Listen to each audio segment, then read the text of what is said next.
Dimanche 2 octobre 2022, mesdames, messieurs, bonsoir. Bienvenue à toutes et à tous dans cette session d'information sur la télévision Labari. Demain, 3 octobre, ce sera la rentrée des classes pour les élèves du préscolaire, du primaire et du second et du collège, donc demain 3 octobre sur l'ensemble du territoire national.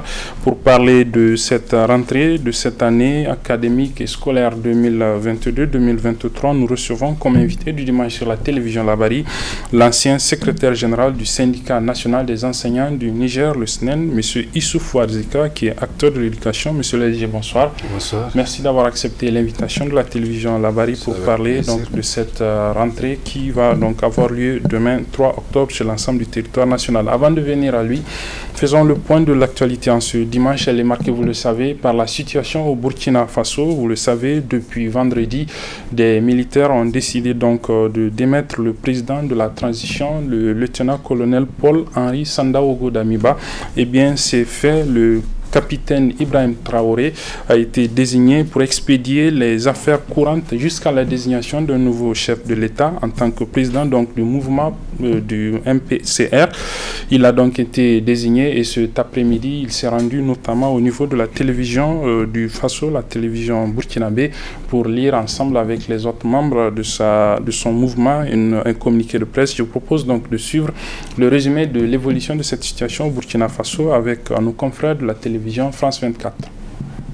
Autoproclamé du Burkina Faso depuis à peine 2 jours, parade sous les acclamations de manifestants acquis à sa cour. Voilà pourquoi nous sommes dans la rue pour dire à Ibrahim Traoré, le colonel et le capitaine, qu'il est bienvenu dans la République. Si toutefois ce qu'il a fait comme déclaration sort de son cœur, et nous croyons que ça sort de son cœur. Une manifestation plutôt pacifique. Sous tension depuis le putsch de vendredi, le Burkina Faso a connu un certain apaisement, symbolisé par un appel au calme de la junte à la télévision. Nous vous invitons donc à vaquer librement à vos occupations et à vous départir de tout acte de violence et de vandalisme qui pourrait entacher les efforts consentis depuis la nuit du 30 septembre 2022, notamment ceux qui pourraient être perpétrés contre l'ambassade de la France. Une ambassade de France théâtre de vives tensions plus tôt dans la journée et la veille. Des gaz lacrymogènes ont été tirés depuis le bâtiment diplomatique en réponse à des manifestants hostiles. Dans tout le pays, les marques de soutien à la Russie se multiplient. Moscou apparaît comme un recours pour une opinion burkinabé lassée de la présence française au Sahel et des attentats djihadistes. Selon des chefs religieux, le lieutenant-colonel Damiba a accepté de démissionner et de laisser la main à Ibrahim Traoré. Voilà, comme le disaient nos confrères donc, de France 24, le lieutenant-colonel Paul-Henri Sandaogo Damiba a donc accepté de démissionner, cela sous la médiation des chefs des différentes communautés religieuses et coutumières du Burkina Faso. Ils ont à cet effet rendu public un communiqué de presse que je propose de suivre. Notre cher pays, le Burkina Faso, vit des moments d'incertitude. En ces moments difficiles où il y a un risque d'escalade aux conséquences dramatiques, les communautés coutumières et religieuses ont été sollicitées et amenées à effectuer une médiation entre les belligérants. Suite aux actions de médiation menées par les dites communautés, le président Paul-Henri Sandaogo Damiba a proposé lui-même sa démission afin d'éviter des affrontements aux conséquences humaines et matérielles graves. Le président Damiba a posé 7 conditions. 1. La poursuite des activités opérationnelles sur le terrain. 2. La garantie de la sécurité et de la non-poursuite des FDS engagés à ses côtés. 3. La poursuite du renforcement de la cohésion au sein des FDS. 4. La poursuite de la réconciliation nationale. 5. Le respect des engagements pris avec la CEDEAO. 6. La poursuite de la réforme de l'État. 7. La garantie de sa sécurité et de ses droits, ainsi que ceux de ses collaborateurs. Le président du MPSR, le capitaine Ibrahim Traoré, a accepté ces 7 conditions. Les fêtières des communautés coutumières et religieuses restent disponibles à suivre la bonne mise en œuvre des engagements pris. Les fêtières rendent grâce à Dieu et remercient les protagonistes pour l'esprit de dialogue qui a prévalu dans tous les échanges. Elles invitent la population au calme, à la retenue et à la prière pour notre chère patrie, le Burkina Faso. Voilà, c'était donc la déclaration des responsables des communautés religieuses et coutumières du Burkina Faso sur la situation. Ils ont, ces communautés, ces différents responsables ont plutôt annoncé donc l'ancien chef d'État, l'ancien président également du MPCR, le lieutenant-colonel Paul-Henri Sandaogo Damiba, qui a accepté de démissionner. Et selon les dernières informations sur cette situation au Burkina, il se trouve actuellement à Lomé, au Togo, où il a été accueilli par les autorités de ce pays. La suite donc de ces événements du Burkina Faso, c'est à suivre dans nos différentes éditions.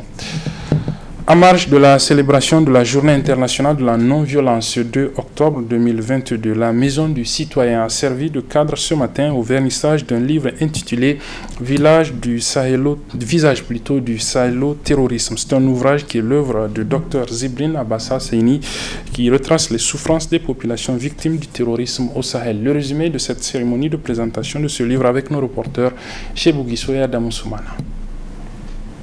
Cet ouvrage qui raconte avec brio les souffrances dont font l'objet les populations du Sahel avec l'avènement du terrorisme dans leur espace est à l'honneur à travers ce cadre réunissant les amoureux de la lecture, dont certains n'ont d'ailleurs pas manqué d'apprécier le livre intitulé Visage du Sahélo-terrorisme. Dans cet ouvrage, vous allez constater que la sève nourricière du terrorisme au Sahel n'est rien d'autre que la corruption et le détournement de l'argent public, la malgouvernance. Abbas a su décrire ces facteurs. Quand vous regardez, il a retracé l'historique du terrorisme et surtout au Sahel où il a parlé de la chute du barrage de Libye. Mais avant la chute du barrage de Libye, Abbas a réfléchi et a trouvé qu'il y avait du banditisme déjà dans le Sahel. Le fait qu'il a traité de ces thèmes et puis en réalité faire parler les réalités islamiques, les hadiths prophétiques et aussi parler du Coran. Et quand on prend aujourd'hui la simple des choses, vous avez l'exemple en 2018, un Américain qui est sorti, qui a tiré sur tout le monde. En plein foule, il a tiré plus de combien de personnes? Et après on dit non, comme ce n'est pas un musulman, on dit non, non, c'est un fou, c'est un malade mental. Quand c'est un musulman qui tue quelqu'un, on dit quoi? C'est un terroriste. En marge de ce vernissage, l'auteur nous parle de son ouvrage. Il s'agit d'abord d'un récit des souffrances des populations sahéliennes en proie à la violence terroriste depuis quelques années. Deuxièmement, il s'agit d'un cri de cœur sur la détérioration de la condition humaine au Sahel. Parce qu'aujourd'hui, le fléau dont le Sahel fait face nous interpelle tous en tant que Sahéliens, et d'abord en tant que Nigériens, mais au-delà en tant que Sahéliens. Parce que c'est au Sahel aujourd'hui où le sang coule plus que dans n'importe quel territoire du monde. C'est au Sahel où les larmes coulent plus que n'importe quelle portion du globe terrestre. Donc il est temps que cela cesse. Ce livre est un cri de cœur. L'autre aspect, c'est qu'il s'agit d'un grand témoignage d'une victime que je suis. Parce que dans cette spirale de violence, j'ai perdu mon père ainsi que 17 autres parents le soir du 20 août 2021 où ils ont été assassinés en pleine prière dans une mosquée. Cet essai littéraire préfacé par un spécialiste du Sahel en la personne du journaliste écrivain Sédik Abba invite les populations africaines en général et sahéliennes en particulier à faire leur propre lecture du terrorisme dont ils sont victimes afin de trouver les voies et moyens pour y faire face. Voilà, à la veille de cette rentrée donc, scolaire et pour introduire justement notre invité, nous proposons de suivre ce reportage réalisé par la rédaction de la télévision Labari sur la question des frais de scolarité au niveau des différents établissements publics et des différents établissements privés plutôt d'enseignement général. Il est signé Ibrahim Boubacar. Il vous souviendra qu'il y a de cela quelques mois, des inquiétudes soulevées sur le coût exorbitant des frais de scolarité qui connaissent des augmentations chaque année ont incité le gouvernement nigérien à travers le ministère de tutelle à mettre en place un comité chargé de réfléchir sur la question. La dite question concerne en effet tous les établissements privés d'enseignement général, notamment du préscolaire au lycée. Selon certaines informations, le comité a déjà déposé le rapport de la mission à lui demander. Les conclusions du dit rapport n'étant pas encore disponibles, une circulaire co-signée par le ministère de l'Éducation nationale et celui du Commerce fait part aux promoteurs des établissements privés de maintenir les prix tels.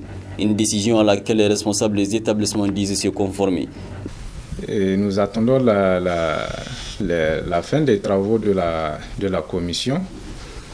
Oui, parce que c'est vrai, il est bien normal que l'État puisse prendre des mesures pour essayer de réglementer les frais de scolarité dans le domaine de l'éducation. Donc nous attendons la fin des travaux de la commission, oui, et voir ce qui va en découler. Je suis d'accord. En ce qui me concerne, je n'ai pas augmenté les frais de scolarité. Et effectivement, j'attends la décision du comité. Et c'est suite à cette décision que je peux savoir ce qu'il faut faire ou pas. Mais ce qui est sûr et certain, comme le ministre l'a dit, nous sommes obligés de stabiliser les frais de scolarité jusqu'à la finalisation des travaux en ce qui concerne le comité. Donc c'est suite à ce que le comité dira, c'est suite à ça que nous pouvons savoir ce qu'on peut faire. Mettant l'accent sur la qualité de l'enseignement et les multiples investissements consentis pour expliquer les raisons des augmentations, ces responsables invitent le gouvernement à ne pas perdre de vue tous ces aspects de l'application de la mesure. Souvent aussi, c'est vrai, il y a certains qui se plaignent, ils disent que non, on augmente les frais de scolarité presque chaque année. Bon, ça aussi, souvent, il faut aussi comprendre les établissements. Parce qu'aujourd'hui, il y a aussi les impôts, il y a les enseignants qui demandent une amélioration de leur rémunération, de leurs conditions. Donc c'est tout cela qui fait en sorte que souvent les établissements essayent d'augmenter. Ça dépend parce que le fondateur, le promoteur de l'école, c'est lui qui sait et qui connaît les investissements qu'il fait au cours de l'année. Et il ne peut pas investir et perdre. Donc, il investit en vue de stabiliser sa station financière ou bien d'avoir un peu de profit. Donc, c'est pourquoi il y a cette augmentation. Et aussi, si le promoteur de l'institution, c'est-à-dire de l'école professionnelle, embauche ou bien embaucher des enseignants de qualité qui demandent beaucoup d'investissement. Donc, il va de soi que le promoteur ou bien la promotrice augmente les frais de scolarité. En tant que parents, nous avons très bien accueilli cette décision du gouvernement de mettre un comité qui est chargé de réfléchir sur le frais, la fixation des frais de scolarité et l'enseignement général privé. Donc, cette décision applique à tous les parents du Niger parce que ça va permettre aux parents lambda qui n'ont pas assez de moyens, dont les enfants sont en train de traîner à longueur de journée dans la rue, de trouver là où apprendre un métier ou là où retourner dans les classes pour contribuer à la construction de la nation multilingue. Actuellement, et le comité, ce qu'il a fait, il avait classifié les écoles. Il a tenu compte des investissements de certaines écoles pour arrêter le frais de scolarité des enfants au niveau de ces écoles-là. Il n'a pas uniformisé toutes les écoles ou tous les frais d'inscription. Il n'a pas uniformisé les frais d'inscription à tous les niveaux. Mais seulement il a catégorisé selon la qualité de l'enseignement des écoles. Vraiment, nous encourageons l'État à aller dans ce sens. Alors, avez-vous un appel à lancer à l'endroit des promoteurs des écoles privées? Parce qu'apparemment, ils sont... Oui, les promoteurs des écoles privées doivent comprendre la situation dans laquelle se trouve le pays. la situation dans l'école se trouve des parents, et eux-mêmes sont des parents d'élèves, ne doivent pas viser seulement l'intérêt matériel. Ils sont là pour accompagner l'État dans l'éducation. C'est l'accompagnement qu'ils sont en train de faire. Il est enfin à rappeler que pour certains promoteurs qui ont préféré garder l'anonymat, l'on ne peut imposer une telle mesure sans y penser prévoir une enveloppe pour accompagner les établissements. Quoi qu'il en soit, il incombe au gouvernement de mettre tous les moyens en œuvre pour satisfaire toutes les parties.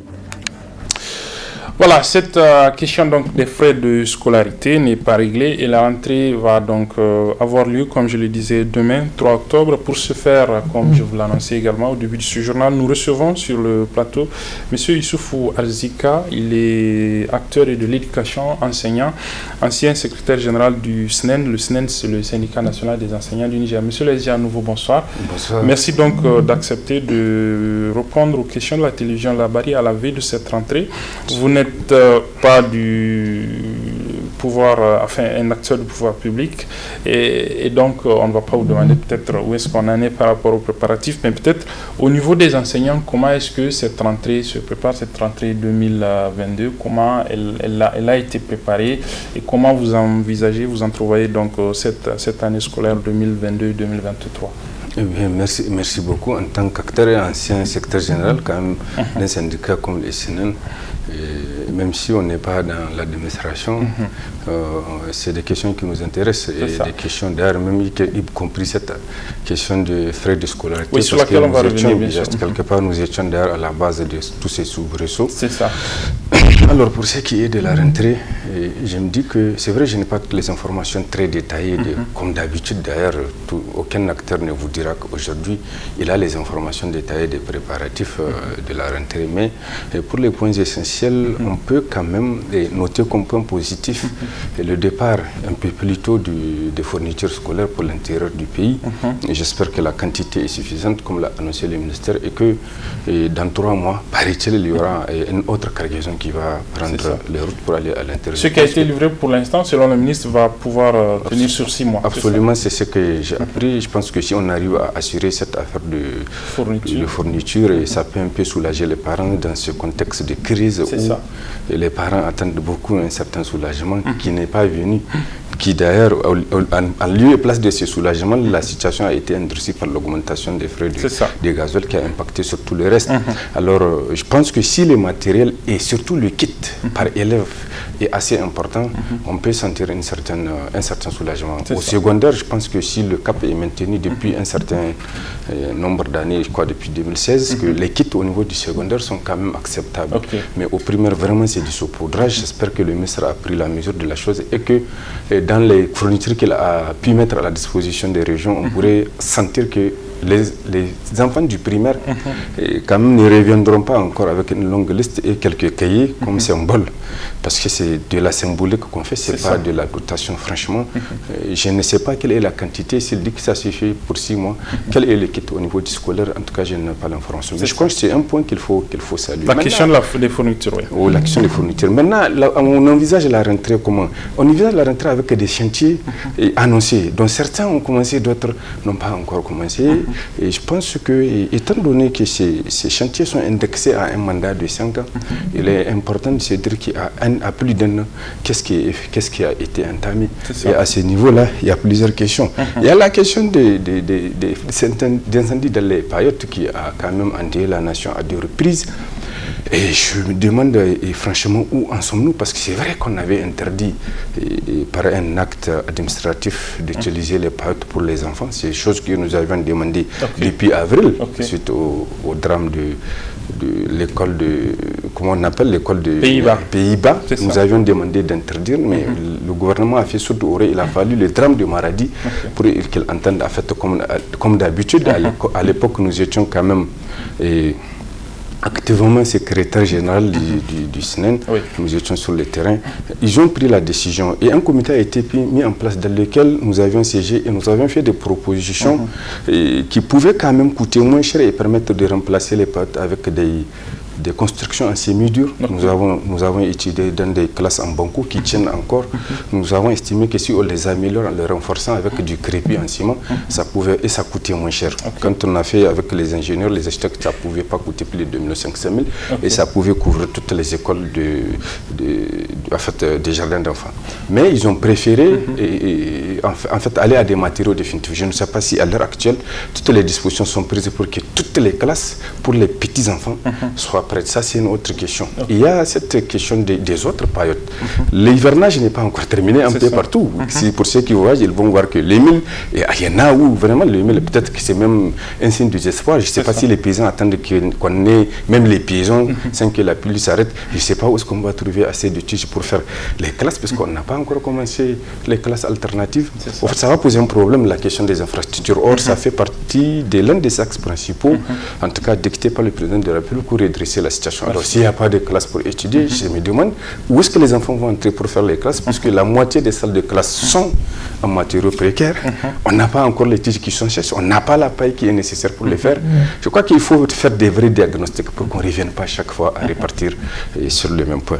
L'autre aspect, c'est la gestion du personnel. C'est vrai, quelques affectations avaient été faites, mais je pense qu'il est important de s'y prendre à temps. Parce que le personnel enseignant aussi, c'est du personnel vivant, dynamique, c'est du personnel mouvant. Il est important que chaque fois une étude soit faite, un diagnostic pour dire qu'est-ce qu'il faut faire pour mettre ces personnels-là. Parce que ce n'est pas des robots, ce n'est pas des machines. On ne peut pas les gérer comme si, bon, ils n'ont pas de sentiments, ils n'ont pas d'émotions. Il faut les prendre, comment on appelle ça, avec l'importance qu'il faut. Et ces affectations-là sont sorties, je crois, en quelques décisions. Enfin, je ne sais pas si c'est suffisant, je ne sais pas exactement. Mais apparemment, selon les clameurs, on a l'impression que les enseignants attendent encore plus que ça en termes de mouvement. Il faut les placer, l'allocation du personnel, il faut le voir. De l'autre aspect qu'il faut aussi évoquer sur les chantiers, parce que j'ai dit il y a des chantiers qui sont là, c'est les internats. On se félicite qu'au niveau de la 77e Assemblée de l'ONU, en tout cas une table ronde en marge de cette Assemblée, et puis quand même rapporter un appui annoncé. Nous espérons qu'il va être concrétisé pour faire les internats. C'est une très belle chose. Le seul conseil que nous donnons et que nous avions donné à l'époque, il ne faut pas que l'internat produise des filles débauchées. Il faut prendre les dispositions nécessaires parce que tout ce nombre d'internats va faire allécher très certainement, et je vais y revenir en ce qui concerne la gouvernance, la gestion, le pilotage, le financement, l'éducation, c'est beaucoup de choses. Mais il ne faut pas que l'annonce de ces internats-là fasse allécher plutôt les responsables que de se dire oui, nous avons une aubaine pour faire en sorte de relever la qualité de l'éducation, pour maintenir les filles à l'école. Donc certains vont y voir plutôt qu'est-ce qu'ils vont gagner en termes. Et c'est à cela peut-être que le ministère de l'Éducation nationale et le président de la République qui a fait ces axes doivent donner beaucoup d'attention. Quoi qu'on dise, c'est la même machine qui est encore là. Les intentions ont changé. La volonté de faire a changé. J'ai l'habitude de m'amuser à dire que quand même nous avons découvert avec l'avènement du président de la République on criait que la volonté politique, manque de volonté politique. Aujourd'hui nous avons découvert que le manque de volonté politique n'est pas le seul obstacle à l'essor du système éducatif, parce qu'elle est là, mais malheureusement apparemment c'est la gouvernance et le pilotage qui posent sérieusement problème. Et un des chantiers principaux sur lesquels nous nous sommes attendus, c'était la gouvernance, c'est-à-dire la redevabilité. On avait annoncé, nous avions attendu qu'il y ait un schéma de redevabilité. Et ce schéma de redevabilité, tel qu'on l'avait un peu lancé, voudrait que, avant qu'on vous donne une responsabilité, qu'on fasse l'état des lieux, qu'on vous dise voilà les indicateurs de départ, voilà les indicateurs d'arrivée, et au terme d'un tel, on va vous évaluer pour voir si on va continuer avec vous. Nous sommes à plus d'un an du mandat du président de la République. Rien encore n'a été fait. D'ailleurs, on constate que le népotisme, la complaisance, on vous nomme plus par l'adoration que vous avez à la couleur d'un textile que par votre propre compétence. Ça pose un sérieux problème. Si on n'arrête pas ça, quels que soient les investissements, que ce soit les investissements domestiques ou étrangers qui vont venir, moi je pense que si on ne met pas du sérieux de l'administration et de la discipline, je vous assure, nous allons tourner en rond et on va se dire que quel gâchis. D'accord, mais à la veille généralement des rentrées scolaires, on voit des sorties des syndicats d'enseignants pour apprécier le niveau de préparation. On n'a pas trop senti cela cette année et on se dit peut-être que tout va bien, mais à bien vous écouter, il y a encore des soucis, mais peut-être qu'on va, comme on a l'habitude de le faire, juste faire la rentrée et puis après on va essayer de gérer, ou bien au niveau du secteur, je veux dire des acteurs du secteur de l'éducation, les acteurs syndicats notamment, on estime que ça va, on peut aller. En fait, je n'ai pas la prétention de juger les acteurs actuels. Ça, bien sûr, les juger. Bien sûr, mais je ne peux pas. Oui. Peut-être que c'est chacun a sa méthode. J'ai eu les méthodes, moi je suis parti.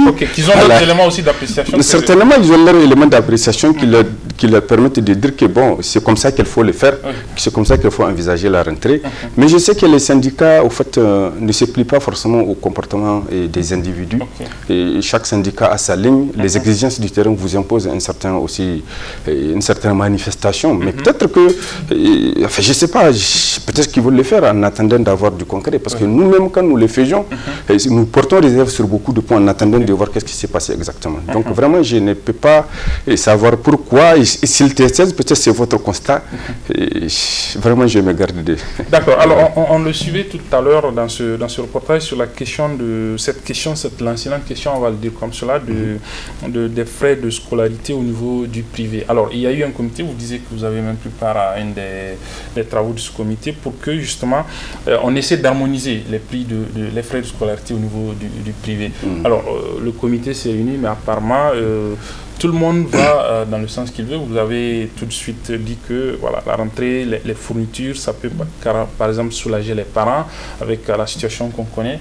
Mais du côté de cette question des frais de scolarité, on voit que le gouvernement peine vraiment à imposer un rythme, on va dire, à ces acteurs du privé dans le secteur de l'éducation. Absolument. Moi, je me rappelle ce qui a enclenché la mise en place de ce comité. C'était un débat qu'on avait entamé sur la voie du Sahel qui n'a pas pu nous permettre d'épuiser tous les points, et les auditeurs avaient demandé qu'on revienne pour continuer. En tout cas, on a fait 2 longs débats et c'était des propositions que nous avions faites, et nous remercions quand même Dieu, alhamdoulilah, que beaucoup de nos propositions étaient prises en compte pour faire ce comité-là. Mais malheureusement, moi j'avais pensé que depuis l'année passée, on aurait pu finir de mettre le comité. Mais vous savez, les fondateurs, ils sont puissants, ils sont très puissants, ils savent de quoi je parle. Plus puissant que l'État? Absolument. Bon, l'autorité de l'État peine à se relever, il faut le reconnaître.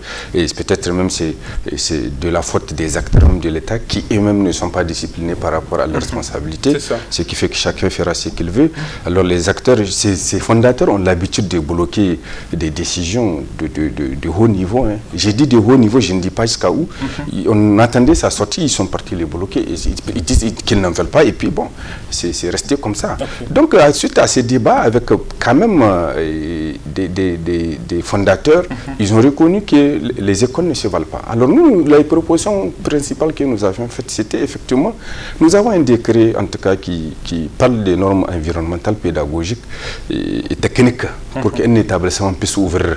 Beaucoup d'établissements aujourd'hui, je n'ai pas la statistique, mais à vue d'œil, on a l'impression que plus de 70% des établissements ne respectent pas ces décrets-là. Alors je me demande si même on sort, le comité sort ces critères des frais de scolarité, parce que c'est sur la base de critères et sur la base d'une inspection et d'une prospection de l'établissement, on met une grille et on évalue les niveaux de respect des décrets. Parce que nous avons dit de nous en tenir à un indicateur ou à une grille d'observation basée sur une loi. Et la loi là, c'est les décrets. En fait, le texte là, c'est les décrets. À quel niveau, quel point on peut attribuer à cet établissement par rapport au respect des normes environnementales, techniques et pédagogiques, par rapport au recrutement du personnel dont parlait un fondateur tout à l'heure, parce qu'il y a aussi des dispositions qui obligent de respecter l'enseignant jusqu'à un certain niveau, au niveau de la rémunération, au niveau de la formation, au niveau de la qualification. Mais les fondateurs prennent ce qu'ils veulent. Il y en a qui sont sérieux, il faut le reconnaître, et nous nous sommes dit que plus on respecte le décret, plus on vous permet d'aller à un niveau de frais de scolarité. Donc il y aura un plancher et il y aura un plafond. Aucun établissement ne doit dépasser ce plancher-là. Si vous avez le caractère caritatif de descendre, même si vous êtes à un niveau où vous pouvez élever, que Dieu vous bénisse, ça c'est votre choix. Mais vous ne pouvez pas, même si vous avez mis des climatiseurs dans vos établissements, ça nous avons dit que c'est du marketing. L'investissement que vous avez dans votre établissement, nous pensons que c'est pour attirer la clientèle. Vous devrez compenser ça par ce qu'on appelle l'économie d'échelle. Plus vous attirez la clientèle, plus vous trouvez un gros bénéfice pour compenser. Mais est-ce que les normes environnementales, techniques, pédagogiques sont respectées? Si vous ne les respectez pas, c'est lui qui n'a pas les moyens de mettre les climatiseurs pour faire le marketing. marketing. Elle compense ça par la qualité de l'éducation, par le taux de réussite aux examens, sans trituration bien sûr des examens. À ce moment-là aussi, vous savez, les parents, même si c'est dans une case, si leur enfant va sortir avec un bon niveau, ils vont quitter la classe climatisée là pour amener leur enfant. Donc chaque promoteur n'a qu'à trouver un élément de marketing. Mais on laisse une grille standard de classement des établissements et on donne à chacun, voilà, toi tu as la lettre A, voilà le prix auquel tu dois t'arrêter. C'est où tu descends, où tu t'arrêtes là. Mais malheureusement, quand nous avions pu quand même convaincre le ministère de faire ça, lorsqu'on a mis le comité, il a siégé au niveau du ministère du Commerce. C'est pas grave, c'est le gouvernement qui décide. Mais moi, j'ai dit, nous sommes en train de nous battre contre la marchandisation de l'éducation et que l'éducation, c'est pas du beignet. Pour qu'on amène ça au ministère du Commerce, et qui, bon, bien fait, sur la fait. Qu'est-ce que le ministre a fait à l'époque? Je ne sais pas si c'est un ministre ou c'était un ministre. On a amené certaines organisations de consommateurs. C'est ça le paradoxe. Je ne suis pas contre ces organisations-là, qu'elles viennent, parce qu'aussi elles se battent pour le bien du consommateur. Mais on aurait pu faire en sorte aussi qu'il y ait des syndicats de l'éducation, du privé et du public. Parce que dans les débats, je pense que les syndicats du public se sont plus illustrés pour aller vers un comité de fixation des prix. Mais quand ils ont voulu mettre leur syndicat, ils nous ont mis de côté. Il a fallu que le ministère, oui, rapplique pour qu'on ouvre à l'heure actuelle. Je ne suis pas sûr si les syndicats du public, particulièrement le Sénat qui avait porté le débat, est invité dans le comité. Mais il faut le faire vite. Je sais qu'il y a des problèmes. Je sais que l'État aura de la peine à réguler. Et ce n'est pas au niveau du Niger seulement. C'est un peu partout dans le monde entier. Le privé arrive à s'imposer. Mais il faut au moins qu'une fois le Niger puisse faire exception et maîtriser ces fondateurs-là pour qu'ils se rangent derrière une régulation. On n'a pas dit qu'on va les supprimer. L'éducation privée, elle est nécessaire dans le système. Elle est très utile. Elle accompagne l'État. Mais de là à les laisser faire la loi dans la loi, moi je pense que ce n'est pas du ressort de l'État et ça n'arrange pas les parents d'élèves. Donc il faut le faire très vite. Voilà, mais le faire très vite, mais est-ce qu'il y a quand même de l'espoir puisque la rentrée cette année, c'est demain, les parents vont aller dans ces établissements pour inscrire leurs enfants et tout le reste et on va être dans un cycle et peut-être ça n'arrivera peut-être jamais. Non, on a dit de geler, c'est-à-dire de ne pas augmenter. Moi, j'aurais aimé que la lettre dise de ne pas augmenter, mais de permettre de diminuer quand même. C'est social. Laissez au fondateur qui veut diminuer, mais vous lui interdisez de diminuer. Je sais que c'est utopique de penser qu'un commerçant va diminuer les frais de son article, c'est à l'occasion de l'augmenter.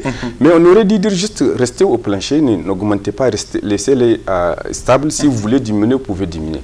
Mais il semble que certains établissements, enfin ensemble, je pense que les acteurs vont vérifier cela. Certains établissements ont égalisé les frais de scolarité du primaire jusqu'au lycée. Donc, ils ont un plafond au lycée au niveau du terminal. Ils ont pris du CI jusqu'à la terminale pour donner le même montant. Et ils savent que les parents sont obligés. Je pense que l'État doit faire la direction de l'enseignement privé, enfin surtout au niveau des directions régionales, parce que c'est elles qui sont censées faire le tour pour le contrôle du respect, pour voir si certains établissements n'ont pas triché. Alors on va terminer cet entretien. Peut-être un appel à la veille de cette rentrée en tant qu'acteur pour que justement, au moins sur le plan social, on a vu que ces dernières années, il y a une certaine accalmie et ça permet effectivement que les années scolaires se déroulent plus ou moins normalement avec des résultats, même s'ils sont pas à la hauteur, mais quand même on sent qu'il y a une certaine amélioration. Un appel pour que tout cela puisse continuer. Bien, ok. Moi, j'ai fini par constater que, comme je l'ai dit tout à l'heure, la volonté politique est là, la stabilité, l'accalmie, comme vous le dites, est là. Les élèves sont là, ils viennent, on finance l'éducation. Mais pourquoi on n'arrive pas à décoller véritablement? C'est à l'interne. Moi, je pense que... C'est-à-dire l'interne? Non, l'interne, c'est l'administration, c'est la gouvernance du système. Vous savez, l'évaluation du PCF qu'il y a eu, le programme sectoriel de l'éducation, la formation, c'est notre programme fondamental de la mise en œuvre de notre système éducatif, de son animation. Son évaluation a démontré, a plus accusé la gouvernance du système que les enseignants. Mais les politiciens, comment on appelle ça, c'est des administrateurs qui agissent plus pour gagner de l'argent que pour véritablement avoir des résultats. On préférait chaque fois vociférer sur les internes que les enseignants. C'est pas vrai. C'est pas vrai. L'évaluation du PASEC, qui a d'ailleurs été publiée il n'y a pas longtemps par l'État, le PASEC, c'est le programme d'analyse des systèmes éducatifs de la Confémen, donc n'a pas montré que les enseignants étaient aussi défaillants. Surtout au Niger, le PASEC 2019 a démontré que les enseignants du Niger ne sont pas les derniers. Et d'ailleurs, qu'il y a eu un bon très dynamique de qualitatif dans la prestation en classe. Alors il faut revenir dire aux différents animateurs du système, c'est vrai jusqu'à l'enseignant, mais principalement ceux qui gèrent le financement de l'éducation, qu'ils se disent que le fait de voir, de saliver à chaque fois qu'on annonce de l'argent, plutôt que de se dire mon souci c'est les résultats. J'ai entendu un responsable au niveau de la première réunion des cadres où on nous a invités dire que la majorité des responsables agissent pour gagner de l'argent plutôt que pour avoir des résultats. Mais quand c'est eux-mêmes qui le disent, je crois qu'il ne faut pas les dire pour le dire. Il faut changer. On ne dit pas que c'est tous. Mais on ne peut pas continuer à accuser les enseignants comme quoi c'est eux qui sont la tare du système éducatif. Ce n'est pas vrai. La gouvernance en est fondamentalement la cause. Il va falloir qu'au-delà des mots, au-delà des annonces, que le président de la République et le ministre puissent poser des actes percutants qui vont faire changer, quitte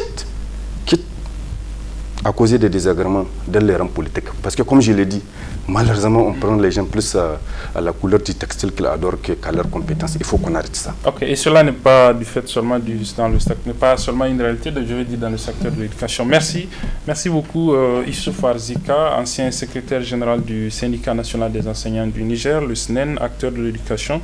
Merci vraiment d'être passé sur ce plateau pour nous parler donc du secteur de l'éducation à la veille de cette rentrée scolaire 2022 qui va donc se tenir demain 3 octobre sur l'ensemble du territoire national. Et c'est sur ce que se referme cette édition, mesdames et messieurs.